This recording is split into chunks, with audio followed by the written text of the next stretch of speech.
আতুবু ইলাইহি আস্তাগফিরুল্লাহ ওয়া আতুবু ইলাইহি আস্তাগফিরুল্লাহ আস্তাগফিরুল্লাহ আস্তাগফিরুল্লাহ আল্লাযী লা ইলাহা ইল্লা হুয়াল হাইয়ুল কাইয়্যুম ওয়া আতুবু ইলাইহি ওয়া লা হাওলা ওয়া লা কুওয়াতা ইল্লা বিল্লাহ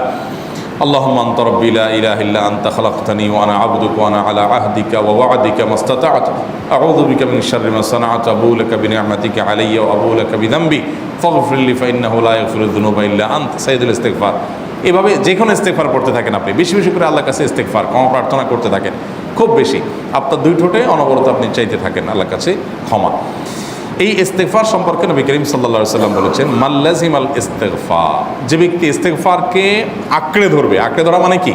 এটা ছাড়বে না সে পড়তেই থাকবে অনবরত টয়লেটে যাওয়ার সময়টা ঘুমের সময়টা খাওয়ার সময়টা বাদে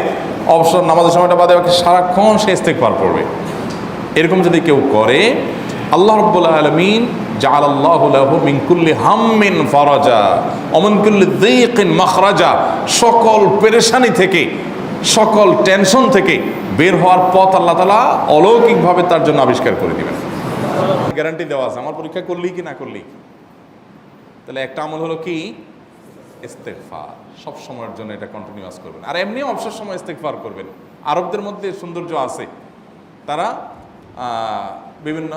ডাক্তারের ওয়েটিং রুমে বা বিভিন্ন জায়গায় মানুষ যেখানে অপেক্ষা করে পাবলিক প্লেসগুলোতে লিখে রাখে ইস্তেগফার করুন আপনার হাইওয়েগুলোর পাশে লেখা থাকে ইস্তেগফার করুন এবং তারা আসলেও একটু পরপর দেখা যায় ইস্তেগফার করে ভালো মন্দ গুণ সবার মধ্যে আছে তাদের এই ভালো গুণটা আছে ইস্তেগফার বেশি বেশি করা আমরা ইস্তেগফার সচরাচর এইভাবে অনবরত অবসর সময় করার অভ্যাস অনেকের মধ্যেই নাই আমরা এটা চালু করবো ইনশাআল্লাহ বিশেষ করে যখন কোনো সমস্যা হবে তখন ইস্তেগফার চলতে থাকবে মুখে অনবরত ধীরে ধীরে মহব্বতের সাথে নিজেকে নিজের পাপ অপরাধগুলোর কথা স্মরণ করে আল্লাহর কাছে মাফ চাইতে থাকবো পেরেশানি দূর হবে ইনশাআল্লাহ এক নাম্বার দুই দুরুদ নবী করিম সাল্লাল্লাহু আলাইহি সাল্লামের প্রতি দুরুদ পাঠ করা এটা যদি আপনি নিয়মিত করতে থাকেন মহব্বতের সাথে আল্লাহুম্মা সাল্লি আলা মুহাম্মদ ওয়া আলা আলি মুহাম্মদ কামা সাল্লাইতা আলা ইব্রাহিম ওয়া আলা আলি ইব্রাহিম ইন্নাকা হামিদুম মাজিদ আল্লাহুম্মা বারিক আলা মুহাম্মদ ওয়া আলা আলি মুহাম্মদ কামা বারাকতা আলা ইব্রাহিম ওয়া আলা আলি ইব্রাহিম ইন্নাকা হামিদুম মাজিদ আপনি একবার ছোট দুরূদ যদি পড়েন সাল্লাল্লাহু আলাইহি ওয়াসাল্লাম আল্লাহুম্মা সাল্লি আলা মুহাম্মদ 1/3 1/4 তারপরে হাফ এবার বিভিন্ন পার্সেন্টেজ বলছিলেন তিনি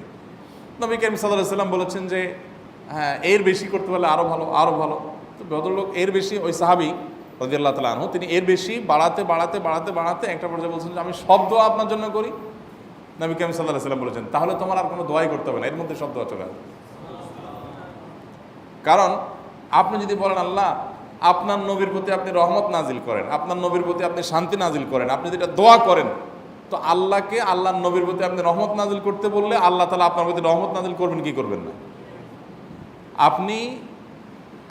কাউকে খুশি করতে চান কার কাছ থেকে কিছু আদায় করতে চান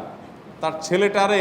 যদি হাদিয়া তোহফা দেন আদর যত্ন করেন তো বাই ডিফল্ট অটোমেটিকলি ওই লোকের সিম্পেথি আপনার দিকে আসবে কি আসবে না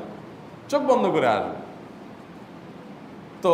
আল্লাহর নবীর জন্য যখন আপনি দোয়া করবেন তখন আল্লাহ তাআলা আপনার মধ্যে রহমত নাজিল করবেনই এটা নবী সাল্লাল্লাহু আলাইহি ওয়াসাল্লামের ওয়াদা যে কোনো পেরেশানি তিনি আরও বলেছেন যদি কেউ দুরুদের আমল করে নিয়মিত আল্লাহ রাব্বুল আলামিন তার সকল পেরেশানির জন্য যথেষ্ট করে দিবেন এই আমলটাকে সবগুলো দূর করার জন্য যথেষ্ট হয়ে যাবে এই দুরুদের আমলটা আমি দেখেছি সুবহানাল্লাহ গুলির মতো কাজ করে আজকের ঘটনা এক ভদ্রলোক সকালে একটা টেলিভিশন চ্যানেলে বেসরকারি চ্যানেলে নবী করিম সাল্লাল্লাহু আলাইহি ওয়াসাল্লাম বলেছেন হাদিসে কুদসিতে আল্লাহ বলেছেন আনা ইনদা জান্নি আবদি বি বান্দা আমার প্রতি যেমন ধারণা করে আমি তেমন আচরণ করি এখন আপনি যদি চিন্তা করেন করে দেখি হয় কি না দেখি ট্রাই করি তাহলে ওই আল্লাহ তাআলা বলবেন ঠিক আছে দেখতে থাক আপনি যদি ইয়াকিন করেন যে না নবী করিম সাল্লাল্লাহু আলাইহি ওয়াসাল্লাম যে বলেছেন অতএব সেটা হবেই আর আল্লাহ রাব্বুল আলামিনের কাছে আমি ওইভাবেই চাবো যে আল্লাহ দিবেনই আমি নিয়েই ছাড়বো ইনশাআল্লাহ গুলি মিস হতে পারে আপনার দোয়া মিস হবে না ওই ইয়াকিন ওই ঈমান আমার মধ্যে আনতে হবে চেষ্টা করবো তো ইনশাআল্লাহ তাহলে দুইটা আমল হলো ইস্তেগফার আর দুরূদ 3 নম্বর আরেকটা আমল হলো দোয়া ইউনুস লা ইলাহা ইল্লা আন্ত সুবহানাক ইন্নী কুনতু মিনাজ জালিমিন বেশি বেশি পড়তে থাকবেন যখন বিপদে পড়বেন ইস্তেগফার আর দুরূদ পড়বেন সবচেয়ে বেশি আর মাঝে মধ্যে দোয়া ইউনুস লা ইলাহা ইল্লা আন্ত সুবহানাকা ইন্নী কুনতু মিনাজ জালিমিন আল্লাহ সুবহানাহু ওয়া তাআলা কোরআনে কারীমে এই দোয়ার পরে বলেছেন ওয়া কাযালিকা নুনজিল মুমিনিন এই দোয়া পাঠ করার মাধ্যমে ইউনুস আলাইহিসসালামকে পৃথিবীর ইতিহাসের সবচেয়ে অলৌকিক ঘটনা, সকল সায়েন্স, সকল আপনার বিজ্ঞানের তত্ত্ব সবগুলোকে আপনার সবগুলোর বিপরীতে বা সবগুলোকে আপনার ভুল প্রমাণ করে দিয়ে ওই জায়গাটার জন্য আল্লাহ তাআলা ইউনুস আলাইহিসসালামকে মাছের পেটে ঢোকার পর সেখান থেকে আবার জীবিত রেখে বের করেছেন। অক্সিজেন অভাবে সেখানে এমনি মারা যাওয়ার কথা, আরও নানা কারণে মারা যাওয়ার কথা, তাই না? কিন্তু আল্লাহ তাআলা তাকে রক্ষা করেছেন, কারণ উনি ওই বিপদে পড়ার পর থেকে এটা পড়তেছিলেন, লা ইলাহা ইল্লাল্লাহ। টাকা দিমো, আপনারা পড়ে দেন, আপনারটা আপনি পড়বেন ভাই।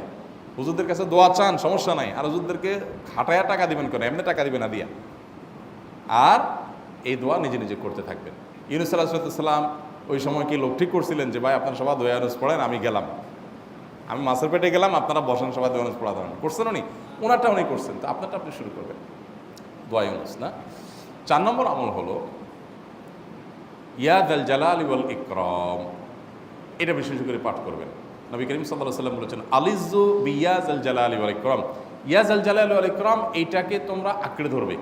ইয়া যাল জালালি ওয়াল ইকরামের মানে কি? এটা আল্লাহকে ডাকা, আর কিছু না। এবং হাদিসে বর্ণিত দোয়া, এটা মাসনুন দোয়া। ইয়া যাল জালালি ওয়াল ইকরাম মানে হে মহা ক্ষমতার অধিকারী, প্রতাপশালী এবং সম্মানের মালিক। এটা বলার মানে হলো আল্লাহর কাছে নিবেদন করা, যেহেতু আপনার প্রতাপ আছে, আপনার জালাল আছে, আপনার বড়ত্ব আছে, হে বড়ত্বের অধিকারী এবং হে সম্মানের অধিকারী, আপনার যেহেতু আল্লাহ তাআলা এটা, আপনার যদি এটা আছে, অতএব হে আল্লাহ আপনি আমাকে এটা দান করুন, আপনার সেখান থেকে আমার প্রতি রহম করুন, আপনার সেখান থেকে আমাকে, আপনার বড়ত্ব থেকে আমাকে আপনি হেফাজত করুন, আপনার একরাম থেকে আমাকে আপনি, তা দিয়ে আপনি আমাকে রহম করুন। তো সেই দোয়া আল্লাহ তাআলার কাছে নিবেদন করতে পারি, ইয়া যাল জালালি ওয়াল ইকরাম। এর পাশাপাশি তাহাজ্জুদের নামাজ এবং যে কোনো নফল নামাজ, কারণ নবী সাল্লাল্লাহু আলাইহি সাল্লাম ইজা হাজাবাহু আমরুন সাল্লাহ, নবীজি সাল্লাল্লাহু আলাইহি সাল্লামের কোনো করবে, পাশাপাশি ওইটা করবে, এলো ইমানদারের কাজ। আমরা আজকাল ইমান থেকে অনেক দূরে সরে গেছি, আল্লাহ আমাদের সেই ইয়াকিন দান করুন। তাহাজ্জুদের সময় দোয়া, অনেক বেশি দোয়া কবুল হয়। তাহলে 4টা আমল ইনশাআল্লাহ আপনাকে এই ভয়াবহ বিপদ থেকে